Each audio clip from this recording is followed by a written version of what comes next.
Jewish Education in Media is pleased to present L'Chaim, a program that highlights the people, issues, and events of importance to the Jewish community. Now here is your host, Rabbi Mark Golub.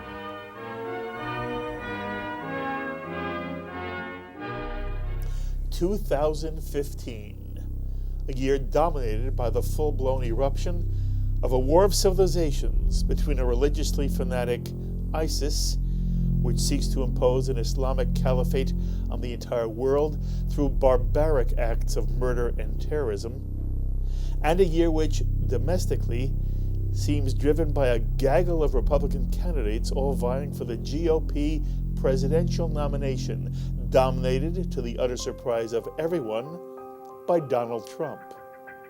But 2015 was also a year of dramatic events which had profound impact on the Jewish community. On January 9th, in Paris, 2 days after the horrifying murders in which jihadists slaughtered 12 members of the French satirical magazine Charlie Hebdo, French Jews were targeted in a kosher supermarket where 4 people are shot to death by a lone jihadist. 9 days later, January 18th, in Buenos Aires, Alberto Nisman is found dead in his apartment only hours before he, as chief prosecutor, was scheduled to testify about the Argentinian government's corruption in a cover-up of Iran's suspected 1994 bombing of the Buenos Aires Jewish Center, where 85 people were murdered. On February 9th, an international firestorm erupts when Prime Minister Benjamin Netanyahu announces he has accepted House Speaker John Boehner's invitation to address a joint session of Congress to express his opposition to President Obama's proposed deal to lift sanctions on Iran in return for Iran's giving up efforts to acquire a nuclear weapon. On March 3rd, in Washington, Mr. Netanyahu does address Congress. 58 Democrats and Vice President Biden are not in attendance.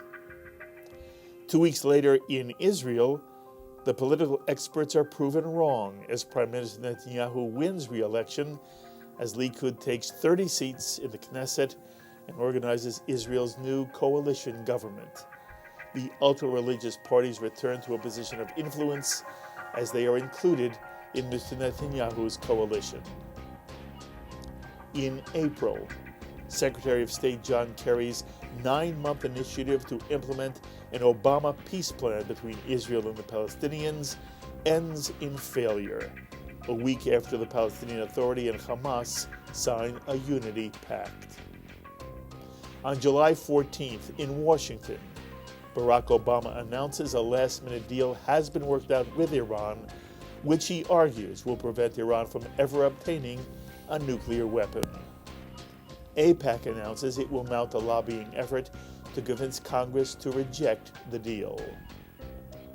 On July 27th, in Berlin, Germany, the European Maccabi Games begin in the same Olympic stadium that hosted the 1936 Berlin Olympic Games which became infamous when Avery Brundage, president of the U.S. Olympic Committee, withdraws Jewish track stars Marty Glickman and Sam Stoller from competition, ostensibly to appease Adolf Hitler. At the 2015 Berlin Maccabi Games, Marty Glickman's granddaughter, Nancy, lights the Olympic flame.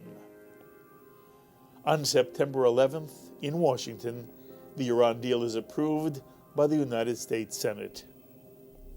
On September 30th, in New York City, the United Nations General Assembly raises the Palestinian flag alongside the permanent members of the world body, upgrading the status of the Palestinians to that of non-member observer state, the same position held by the Vatican. The United States was only one of 8 countries, including Israel, to vote against that resolution. Also in September, in Israel, Arab Israelis begin a wave of terror and murder on the streets of Jerusalem and in other cities inside Israel and on the West Bank, injuring and murdering Jews with knife stabbings, guns, and by running Jews down with cars. And on November 20th, at a federal prison in Butner, North Carolina, Jonathan Pollard is released on parole after serving 30 years of a life sentence for having spied for the State of Israel. The 61-year-old Pollard is the only person to ever receive a life sentence for spying for an American ally. These are some of the key moments in the Jewish year 2015, but which of them have the most significance in shaping the Jewish present and the Jewish future? I'm Mark Golub. Welcome to our annual year-end L'chaim Roundtable, where I'm honored to be joined by four individuals who are both intimately involved with events in the Jewish world and who bring unusual insight and perspective to the issues challenging Jewish life today. By now, I hope they're well known to many of you.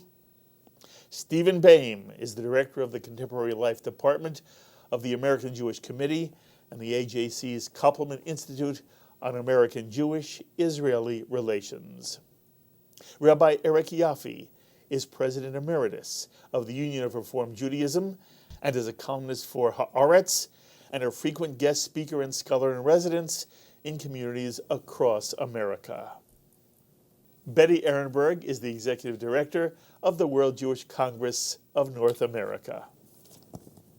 And Thane Rosenbaum is a Distinguished Fellow at NYU Law School, Director of the Forum on Law, Culture, and Society at NYU, and an essayist and best-selling author whose latest novel is entitled How Sweet It Is, about 1972 Miami, and how wonderful it is to be sitting with all four of you. Thank you for joining me. It is always an honor and a pleasure to have you. Thank you. What would a year be like without this? Well, I would miss it, and I would miss you. I've asked all four of you to think about what you consider to be the most significant Jewish event of 2015. Steve, I begin with you. The most important Jewish event of 2015. The first event you cited was the attack on Charlie Hebdo and the kosher restaurant following that. That to me has enormous long-range implications in terms of how we enter the year and what's ahead of us. We enter into a real new stage where jihad is a very terrifying term. The distinction between jihad in terms of Israel and jihad against Jews is pretty non-existent or has been blurred. So I think that's really my number one. I do have a number two, if you'll give me a second, and that is that we had a year in which the special relationship between the United States and Israel has come under severe attack. The best expression of the events you mentioned, was the defeat of the Iranian, the proposal to prevent Iran from getting a nuclear bomb. The American Jewish community, AIPAC in particular, but AJC and others, mounted a campaign against it. The fact that it lost in and of itself may not be nearly as significant as the fact that it marks a shift in the bipartisan nature of the U.S.-Israel partnership or relationship. Again, that has very ominous implications for the years ahead. Beautifully said. Eric, your event or events? The Iran agreement. And Steve has just told us why it's important. It has profound implications for the United States, American Jewry. It has implications for Israel. It has broad security concerns that we need to look at. But it was a political watershed. And its impact, I think, is still yet to be fully felt. It raises severe questions about decision-making on both sides of the ocean, both among Israeli leaders, American Jewish leaders, and among American leaders. So to me, it's not even close. There's nothing that approaches the impact and the potential impact of that agreement and the surrounding events. Thank you, Eric. Betty. Well, I agree with my two colleagues so far. I also had the attack in Paris on the kosher grocery, on the Charlie Hebdo. The following attack on the Jewish Community Center in Copenhagen at the Bat Mitzvah. And basically, I see that as really not really one event. That's a string of events that started last year with the attack in Brussels on the Jewish Museum. So it's the phenomenon of Jews not being safe in Europe and elsewhere. And those events highlighted it, and I think that is going to have really long-term repercussions for how the Jewish community lives, not only in Europe but here too. We had a bullet that arrived into a conservative synagogue in Tennessee, and so this doesn't end there. I do also agree. I also had down the Iran nuclear deal as a watershed event. I disagree with one aspect of Steve's assessment. I don't think we lost. The vote was 58-42, so I don't think we lost. And I don't think that the clout and the influence of AIPAC has been diminished. And I don't think that the relationship between Israel and the United States has been diminished. I think there are two very distinct worldviews of our president in the United States and the Prime Minister of Israel. These things might change in the future because we will have a new president in 2016, so we'll see what happens. It's hard to predict. I do think it's a profound change in terms of the security of Israel, what Israel now has to decide to do regarding this change in her security, and certainly for that it will have long-term ramifications. Thank you. Thane Rosenbaum. Well, in addition to the Iran deal, in connection with the Iran deal, I thought that the irony, I guess, of the bromance between President Obama and Prime Minister Netanyahu, and I mean that ironic because it's obviously not a bromance, but the way in which this relationship has evolved and eroded over 8 years has really been astounding to watch the two leaders of two nations, purportedly great allies, professing their ongoing allegiance towards one another, and yet so publicly expressing such public disdain and disrespect toward one another. I'm not making a comment on whether one is more responsible for the other, but the fact that this was played out in such an astoundingly public way, and the implications that it showed around the world, and the messages that it displayed. You know, on the one hand, President Obama is correct in saying that, you know, no president has ever been as intimately connected with sharing intelligence and military cooperation and Iron Dome. And yet, it did appear that this relationship was so poor that it did give an impression, I think, globally, that the United States was sending a message that it was not going to be as balanced as it had been, or rather had leveraging its power in favor of Israel as it had in the past. And it may have sent messages to people who were potential stabbers in the Palestinian Authority, in the Palestinian world, in the West Bank, and jihadis around the world, that in fact, that the United States may not quite have the back of Israel as much as it professes. All four of you make such interesting points, and I appreciate it. I will, for my own 2 cents, I tend to see it a little bit more as Eric does, that to me the most critical event affecting the Jewish world was the Iranian deal.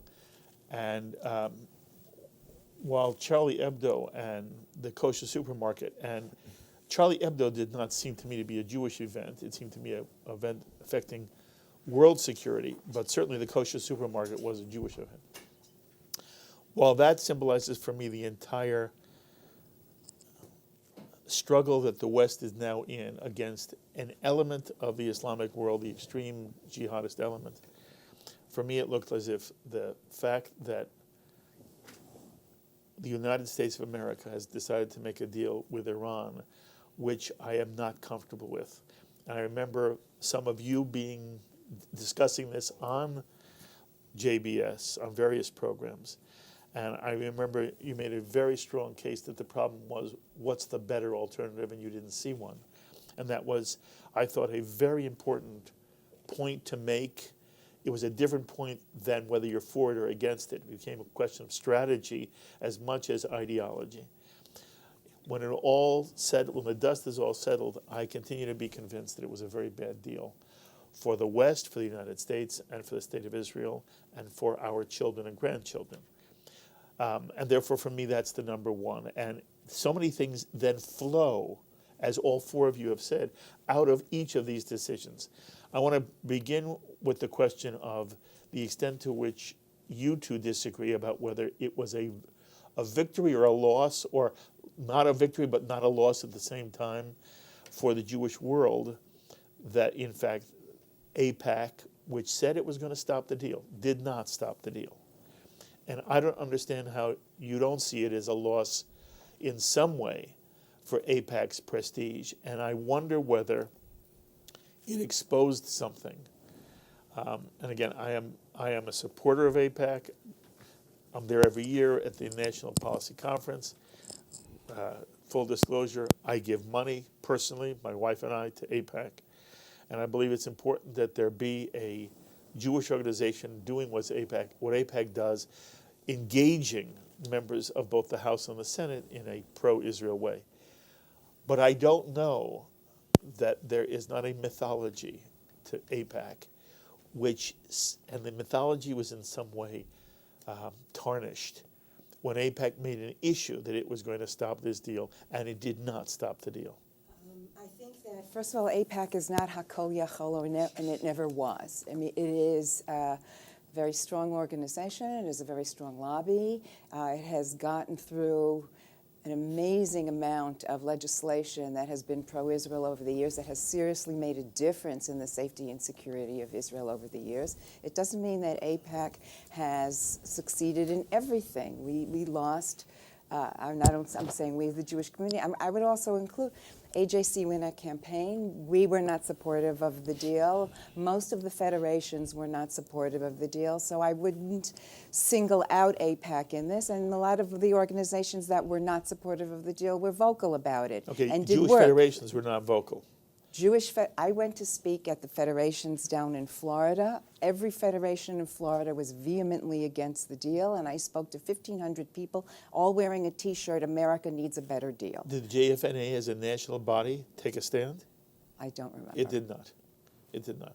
So you're saying individual federations may have taken a stand. But they were vocal about it, and those are the people on the ground. I'm saying that if we did not win this because a deal was made in the end that many of us are skeptical about. Yes. And it's again, most of the politicians, I still think, were on our. Most of the elected officials were still on our side, even if the number that you wanted to be able to kill the deal wasn't achieved. Still, I think that take a look now. That deal has not been signed yet. No one has signed on that deal yet. So in a sense, I'm not admitting to this big loss that everybody is thinking that we should wring our hands over or tear Korea about. It's just not, we're still standing. We still have a lot of work to do in so many other areas that I think we're going to be successful. Okay, what do you answer? Well, 2 points of real disagreements, Betty. Number one is that, very simply, it didn't even reach the stage where the president had a veto. So in that respect, at a minimum, the deal didn't reach the point where you had enough support and opposition to it that the president would have had to take the step of I veto and then see if you guys can put together a 2/3 majority, which everyone knew that they couldn't. So in and of itself, that's a defeat. But frankly, my concern about defeat is much broader than that. And that is the key to a U.S.-Israel special relationship, which goes back to at least 1967 and in some respects even to 1948. The key to it has been its bipartisan nature. That it's survived whether the government in Washington has been Democratic or Republican, or whether the government in Jerusalem has been Labor or Likud. That bipartisanship took a very heavy hit during the debate itself and the actual vote. I think you even started by saying there were 58 Democrats that did not show up at the Prime Minister's speech. They had their own reasons, obviously, but those are largely partisan reasons.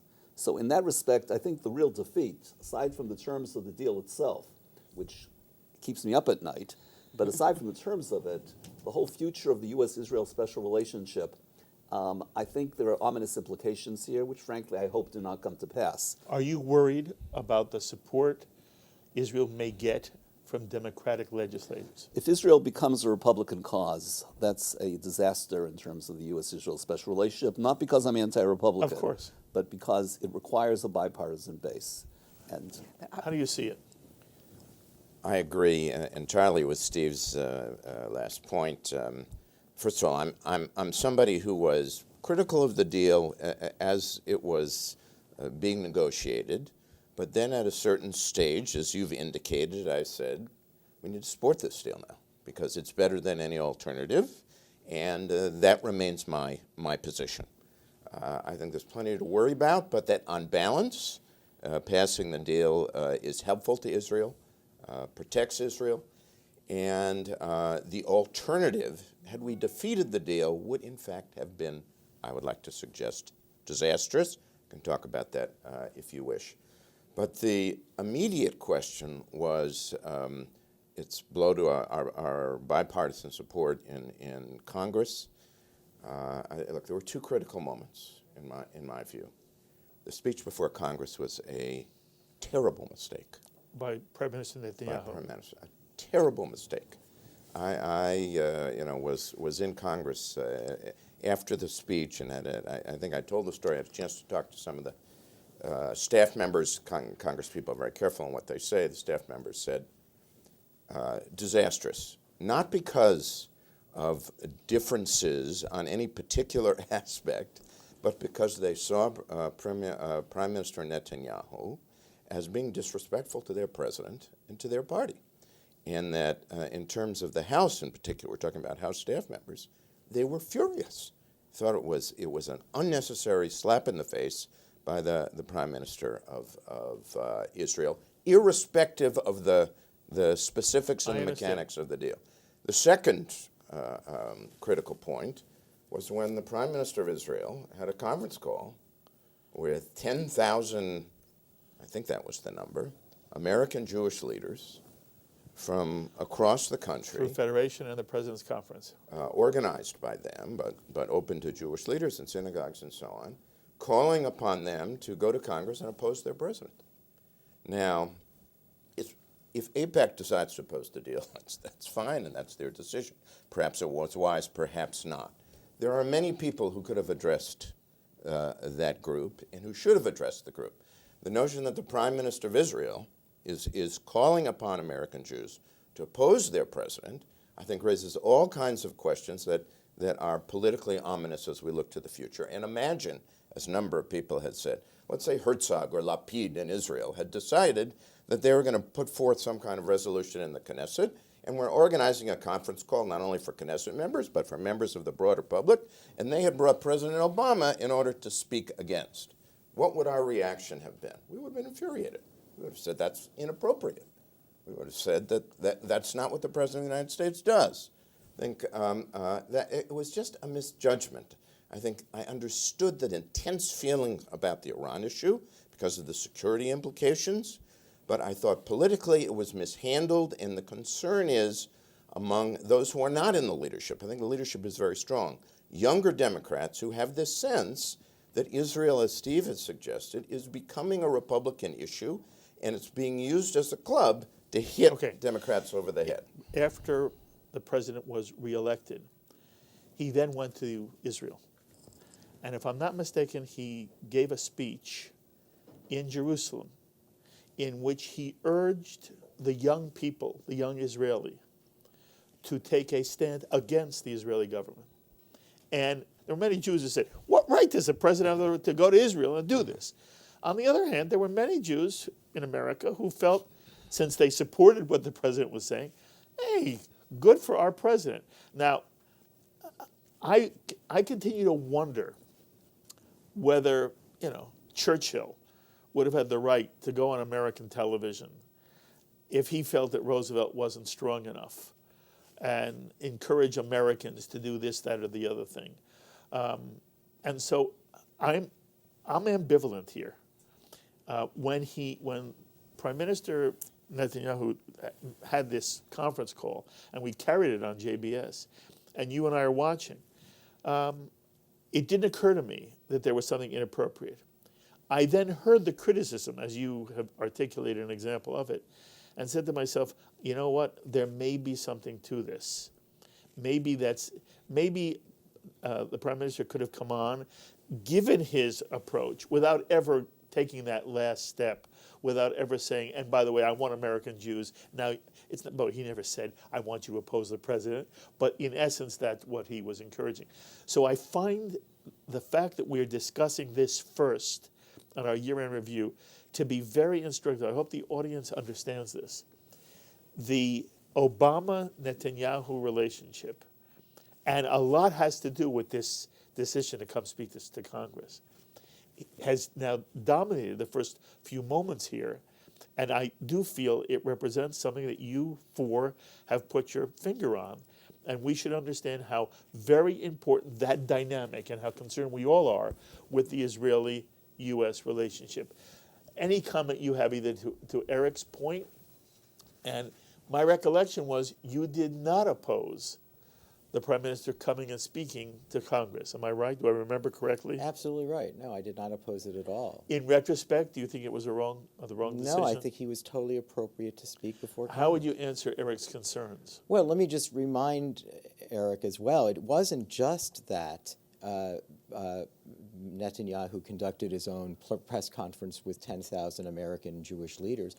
You and I were on the air 2 weeks after that, and the president did the same thing. He, too, remember, had an interview with, I can't remember, he was interviewed. Same thing, exact same thing. It looked a lot to me. He was invited by the same people. Okay. Same people, right. So they both, again, this is why I started off my discussion here today, to talk about this bromance, or lack thereof, because there was a lot of public snubbing going in both directions. They both were publicly dissing each other in a very profound, unbrotherly way. For two allies to go at it this way, it sent a very powerful message, and it also suggested a kind of divisiveness within the Jewish community itself that may or may not have in fact existed. It played into everything J Street and Peter Beinart says. It made it look that it was as if, look, 80% of Jews still vote for the Democratic Party, and 58 Congress people didn't even show up for that speech. And so obviously there's some real divisiveness and division here,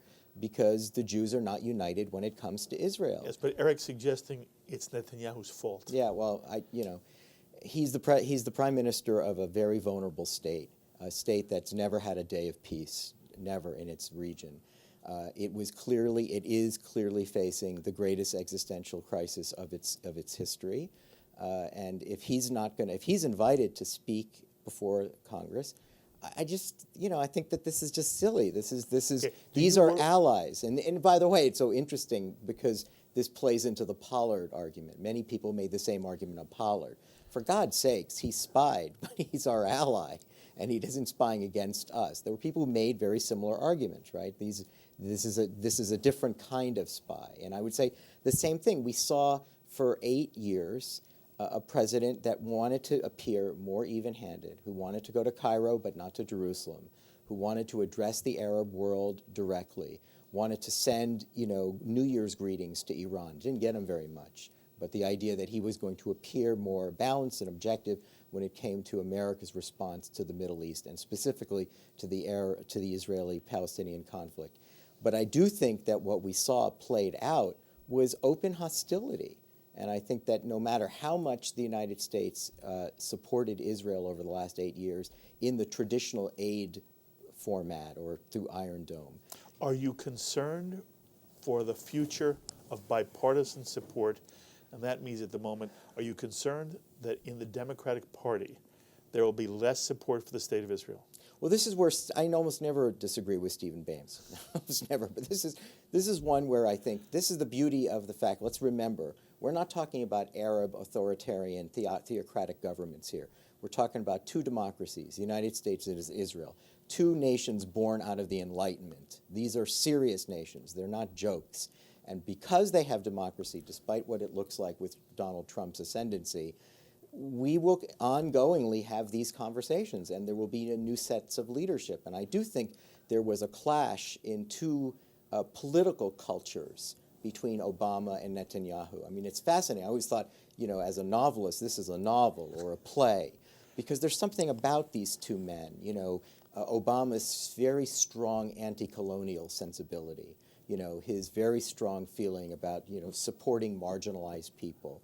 And he saw Israel in a particular way, and not a way that any other president ever did before. And he saw the Palestinians in a way that no other president ever saw, much more sympathetically. And we know the neuroses, the history, the psychological complexity of Netanyahu and his father and their history. And this was really a clash of two political titans. And I don't think this is going to happen again. I think that the support for Israel is still bipartisan and still very, very important in the United States. And I hope that that will not continue after these next elections. May I? Just two quick comments, Betty. First of all, as far as the visit to Congress goes, let's not forget that Michael Oren, hardly an Obama fan by any stretch of the imagination, opposed the visit. He was overruled, but he opposed it. The American Jewish Committee, which is really nonpartisan and strongly supportive of Israel, we opposed it in private consultations. We were overruled, and to this day, we believe it was a mistake. He certainly had the right to do it, I guess, if you wish. He was invited. But having the right to do something doesn't mean doing it is wise, and I think it was unwise in terms of the reasons Eric and I have both stated. As far as the future of U.S.-Israel relations is concerned, look, I hope I'm wrong, Thane, and I really ardently hope I'm wrong. And I think there are strong bases for a continued special relationship, which have to do with the fact, as you mentioned, Israel is a fellow democracy. America is a deeply religious society, although, again, American secularism is rising. American Jewish community that is still vigorously advocating strong ties between the United States and Israel. And frankly, the fact that we face common enemies, and we've spoken about them in terms of jihad and ISIS and that entire package of issues. What concerns me is the overall long-term trend here. The overall long-term trend, in the short run, a lot will depend on what happens in the next election and who the next president is. But the long-term trend is that conservative Republicans, today, for example, attending universities like Notre Dame, universities with strong conservative bases, their support for Israel, I think, is eminently predictable. But the elite campuses of America, I'm not saying Notre Dame is not elite, but the ones that you teach at, Columbia, NYU, Berkeley, maybe 40 other places around the country, they're training the future leadership of America. On those campuses today, Israel is losing the battle of ideas. The cause of Israel increasingly is conceived or perceived as a conservative cause, and if there's anything that's taboo on campus, it's being known as a conservative cause. So in that sense, I think my concern goes beyond who the prime minister is and who the president is. It's much more of a sense that the long-term development of Israel looks in one direction, while the intellectual leadership of America, coming out of elite campuses, doesn't see much value in a special relationship and often sees Israel as being more in the wrong than in the right. I think those are the things that are going to plague us in the years ahead. I don't think, though, was there anything there you would disagree with? No, not at all. The only difference is I would say that Israel's position in elite American universities had its heyday from 1967 to 1969. I mean, it really doesn't, I mean, you're talking about, Steve, a sliver of its history. How about the Oslo years? I just don't see it. I mean, my experience has been Israel has always been a tough sell in American universities. Okay. I think we're mixing two things here Please. because we've gone from Congress to the universities, which are two different things totally. First of all, I do agree with Thane that I think the Prime Minister of Israel, seeing the danger of such an existential threat, had the right. I think he had the obligation to go to Congress. And I was in Israel when Mr. Obama said to that audience full of young people to oppose their government, and I heard it. And in fact, I think he received a standing ovation. Yes. Or something that was disturbing. That was an interesting way. Also, the way that audience was chosen, that was also a factor. We can debate whether or not, and I don't think we should debate this anymore, how it was how the speech to Congress was handled or not handled. But I do think that it was important to say. And if I were the Prime Minister of Israel and I felt the same kind of threat, I would do the same thing. My feeling about your initial question, which was Steve's initial worry that maybe there will not be bipartisan support for Israel. First of all, you have several things going on here, and I think it's crucial for us to remember that this deep divide between the Republicans and the Democrats has way preceded, in recent years, any talk of Israel or how Israel is viewed. There is a deep divide that is very worrisome between the Republicans and the Democrats on a whole range of issues, so that I hear You hear the Vatikim, or the old guard in the Senate, say, we used to talk to each other, now people don't talk to each other. You see that in the Congress. That has to do with a younger generation of politicians, of elected leaders in Congress. And I think that is very dangerous, and it affects many issues that are going to have impact on our lives, healthcare, whatever else it is. Number two, I think the divide in the Jewish community that Thane raised exists. It existed before Netanyahu and Obama were elected. I'm sorry, the divide is what? The divide in the Jewish community. Over Israel. There's a polarization that I don't think we had 20, 25 years ago. If I would say this 25 years ago, you didn't have disagreement on Jerusalem in the Jewish community. Then later this developed. I have my own theory about how this developed. I could point to a time when some Israeli leaders who will go unmentioned came to the American Jewish community and said, you don't always have to knee-jerk support an Israeli government. You can say what you think. And I think that was a turning point in American Jewish unity on Israel. I want to make sure the audience understands you. Are you suggesting Jews should not say what they think?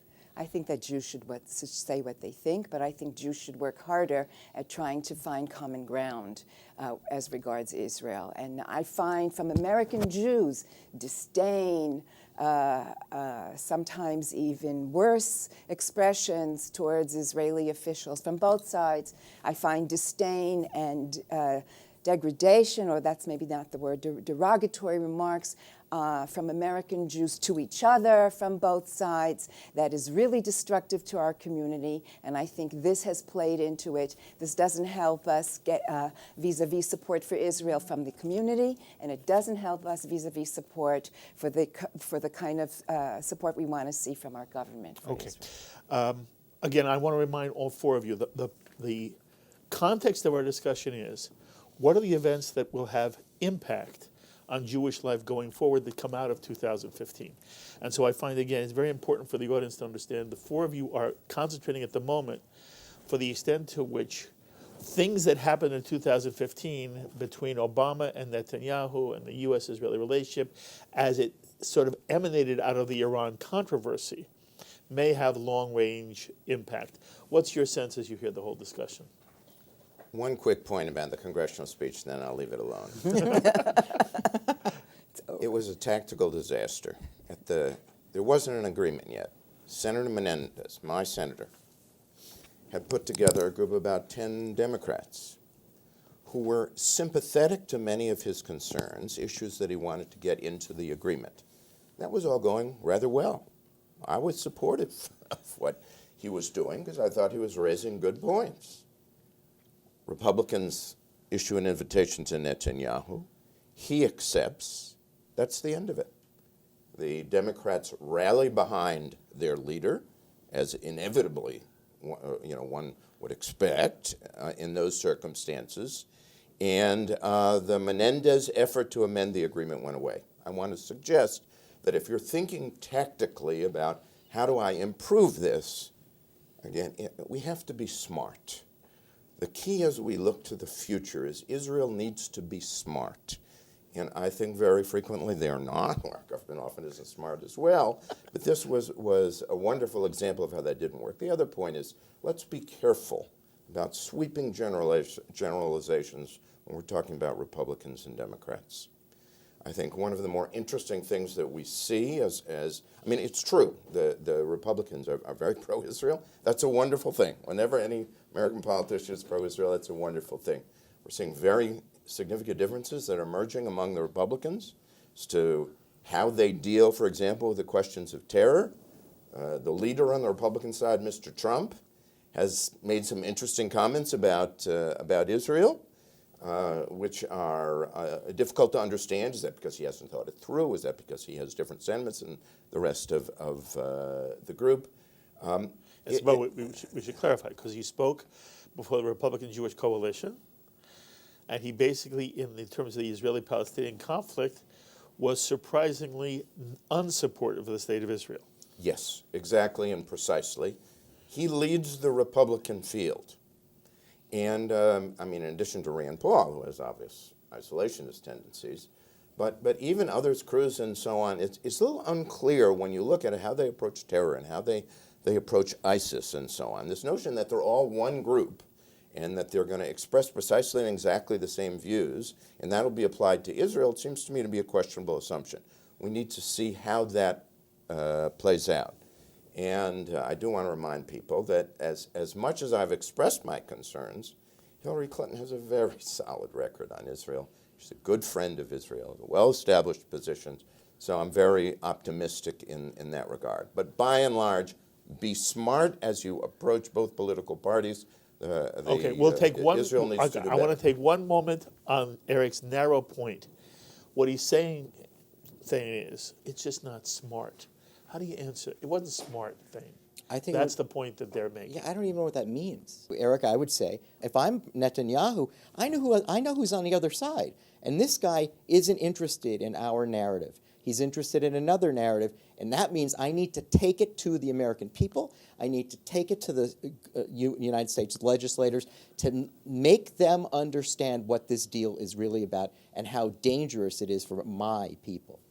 You are worried for the future of bipartisan support, meaning you worry there will be an erosion within the Democratic Party of support for Israel, correct? We've had a long-term problem with the left wing of the Democratic Party. It goes back to 1980 or so. My concern is that in recent years, it's gone beyond the margins, much more towards the center. And by the way, I remember vividly the booing that took place at the last Democratic National Convention when there was an attempt to put back into the Democratic platform a statement on Jerusalem. I thought that was very, very upsetting. You are also concerned, or you're not concerned? Oh, I am concerned. Where I differed with what Eric said before, or with what I thought Steve might have also intimated, that I didn't blame it on Netanyahu, not at all. I feel that this has been connected to many other things. It's been a long time in coming, and not just on this issue, on a whole range of issues. But I do think it's connected to what Steve started to say about the left on campus. You talked about support for Israel from 1967 to 1969. Well, there were a lot of people that were agitating during the 60s on other issues. A lot of them went into academia and were not supportive of Israel. A lot of them got tenure. We have another, I hate to call it the ivory tower, but there's another atmosphere on campus, which was not, I don't think, sufficiently informed by what's going on in Congress, and therefore there is this divide, and I feel that that is a real source of worry. Okay, it looks like at the moment Hillary Clinton is likely to be the nominee of the Democratic Party. If she becomes president, do you expect there to be the kind of problem that has existed personally between President Obama and Prime Minister Netanyahu? No, I really do think what I said before, novelistically, I think this was a unique, it was a unique dynamic between. So you don't worry for the future in that regard? I mean, I think that, again, because it was unprecedented, now we have a precedent. Okay. And it's a precedent of the possibility of a division that's played out publicly. I'm asking all but four in the of you. short term, no, I don't think. Okay. If there's going to be a new president one way or the other by a year from now, January. So when that happens, do you worry at that point for bipartisan support or overall congressional support for the state of Israel? Generally speaking, no. And I'm more concerned on the Republican side than on the Democratic side. Interesting. In the very short run, every presidential candidate is going to line up over the next year to demonstrate their bona fides on behalf of Israel. Hillary Clinton has a long record, as Eric mentioned, which she has a lot to demonstrate. In the very short run, I don't think you'll see that much of a change. If anything, the ties between Israel and the United States are very strong. The question is that of a long-term development. What would happen over 4 years of a Clinton presidency, let alone 8 years? Totally unpredictable. A lot depends upon the people around her. A lot depends on the issues between Israel and the United States. And frankly, a lot depends on whether the bipartisanship that has so prevailed over so many decades will continue into the second decade of the 21st century. Okay. The third decade of the 21st century. I want to morph just a little bit. One of the things that also characterized 2015 was the end of the Kerry Initiative, which was President Obama's attempt to work out a peace agreement between Israel and the Palestinians. To what extent is that going to be, in your mind, a problem for the American government going forward with the State of Israel? Whoever the next president is, especially if it is Hillary Clinton, do any of you worry that there will be a renewed pressure put on Israel from what many of us believe is an unrealistic assessment of why there really is no peace between Israel and Palestinians, and that, again, there's a feeling that very often Israel is pressured in ways that are not only unfair vis-a-vis the Palestinians, but unrealistic. Do any of you worry, whomever the next president is going to be, but especially if it is President Clinton, Hillary Clinton, do you worry about that issue as a result of whatever failures took place in 2015? I don't think so. Not from either side. I think that this President Obama, was very determined in his nature. He was determined to get a deal with Iran. He was determined, naively so, to get a Palestinian-Israeli deal put through to solve the conflict. At the beginning of his administration, there was this still is in Europe, I would say, this widely held and mistaken belief that the Palestinian-Israeli conflict is at the root of all the problems in the Middle East, and I think that's beginning to fade in the international level and certainly in America. I don't know if as much as in the international level as I wish it would be, but certainly I think it's beginning to be understood by the Obama administration. So I don't think that a President Clinton now would be as determined. I think, especially after all her experience, she would be much more clear-eyed coming in. As to how the relationship will play out interpersonally, I really don't know. They have been ups and downs in that relationship. But I would go back, I think in the Bush-Baker days, it wasn't so wonderful either. There were a lot of public announcements that were not pleasant either. There was friction. The Eisenhower administration was not very friendly to Israel. The United States did not sell any armaments to Israel till John Kennedy came on the scene. So I think, again, we have to keep something very important in perspective here, and I think I said it last time. Not always does the American president and the prime minister of Israel have to be best of friends. They have to remain best of allies, and that's what we have to keep Do in you mind. worry at all for the implications created by the collapse of the peace process, the Kerry Obama initiative in 2015? Of course. On the one hand, it was inevitable it would collapse. It was unrealistic. The Palestinians are at fault here. They weren't ready for peace.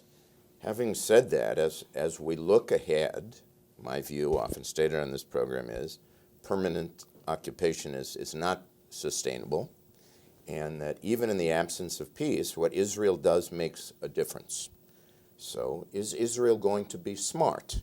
Is it going to make it clear that they are committed to ending the occupation when it can be ended? Are they going to avoid steps that are going to simply weaken its position in the international arena? Will it continue to build settlements in places beyond the fence or beyond the blocks? Those issues are part of the equation. An Israel that is smart, I think, will not have any problems with any American administration. An Israel that is settlement building and sends a message that, well, maybe we're interested in two states and maybe we aren't, I think creates a very different reality, and one that I think we all should appropriately be concerned about. Okay, same question. Are you concerned that the collapse of the peace process in 2015 will affect the Jewish future? Well, my main concern actually there is much more a concern for what is the nature of the Jewish state in the future. In other words, in the absence of a two-state solution, I really worry and stay up a lot of time at night agonizing over it, over will the Jewish state continue to be a state of the Jewish people. And that to me is very little to do with U.S.-Israel relations. I'll get back to that in a second. But to me, the collapse of the peace process is an ominous threat to the future of the Jewish people and its allegiance to the Jewish state. Although you were not optimistic about the peace process as it was going on. Absolutely not. I'm dismayed by the collapse of it. My point is, your concern is a larger concern.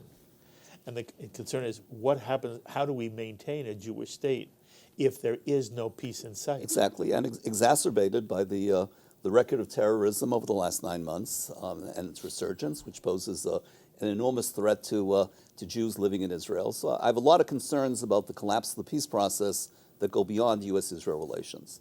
As far as U.S.-Israel relations is concerned, I think the question is much more narrow, and that is, will a future U.S. government be persuaded that Israel is serious in pursuit of a two-state solution? Now, every Israeli government for the last 15 years, whether it's been Sharon, Olmert, Netanyahu, they've all agreed that there must be a two-state solution.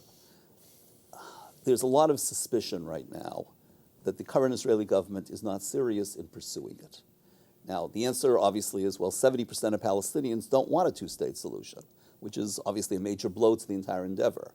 But I think the question in Washington is going to be, is our support for Israel leading somehow along a path where we'll get to a two-state solution that we all want, or is the Israeli government paying lip service to it as opposed to ardently pursuing it? That's where issues of West Bank settlements do come into play.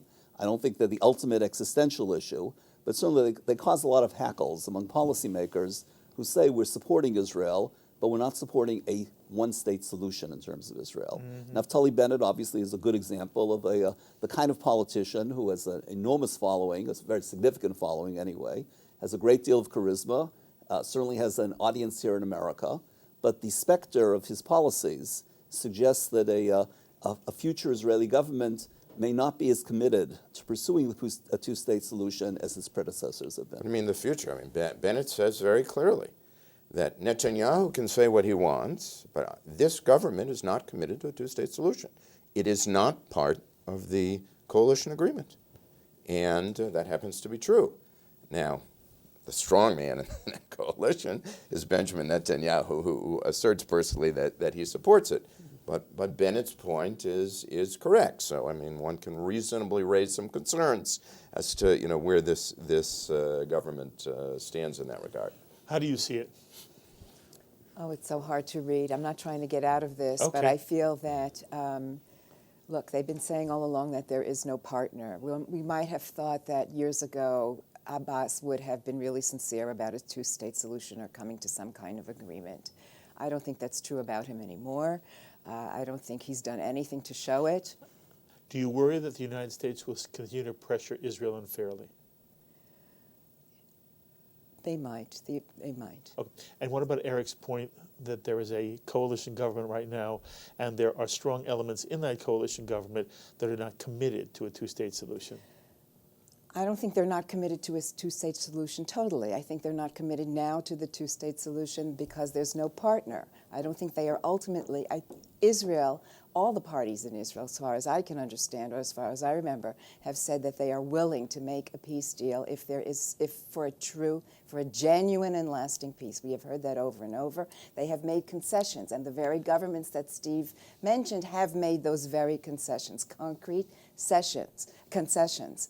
So I don't think that they are not committed to trying if they really believe that there is a partner and that they will bear fruit. Okay, that is a difference in perspective. What Betty's saying is, when Bennett speaks this way, it's not that he's against the idea of a two-state solution. We're there a partner. But at the moment, there are many in Israel who just don't think there's a partner. Look, with respect, that's wrong. Read their platform. Read his statements over the course of the last 4 or 5 years.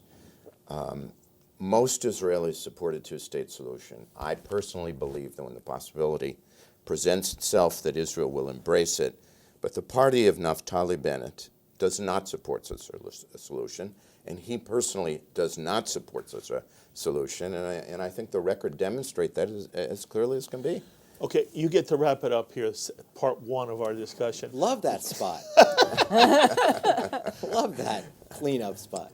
Well, I agree with so much of what my friends have just said. I will remind my friend Eric that the party of Menachem Begin was also not the party of a leader who thought he would ever enter an agreement with Egypt.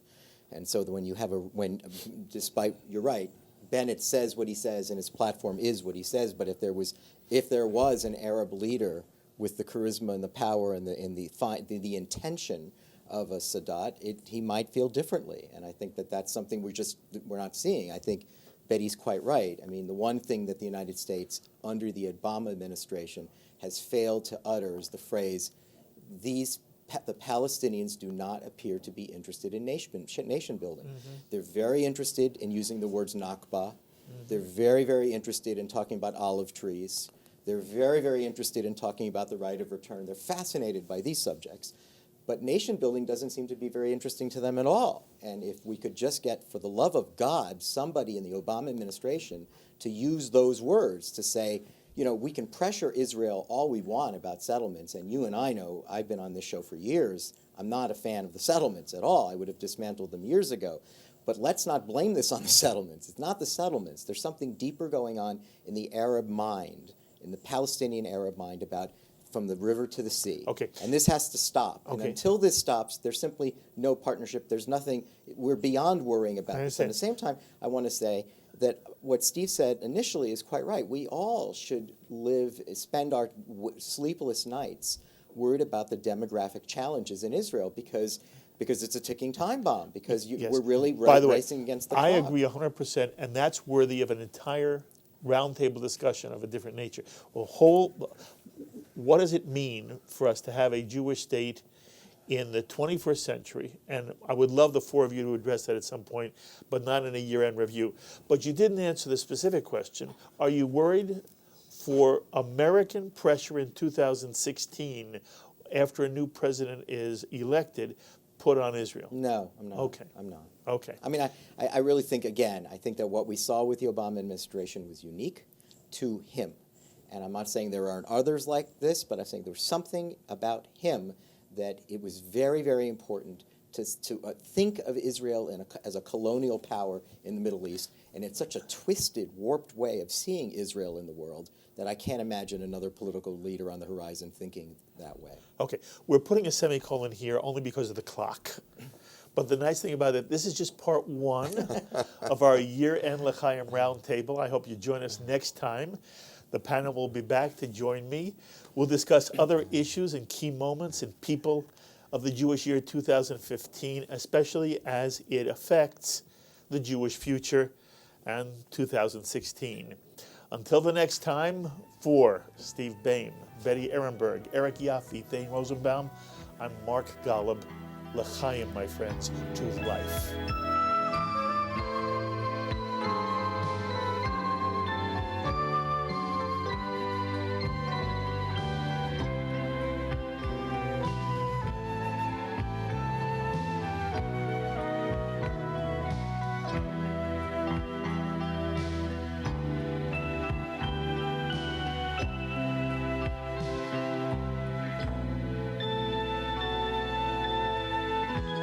L'chaim is a presentation of Jewish education in media.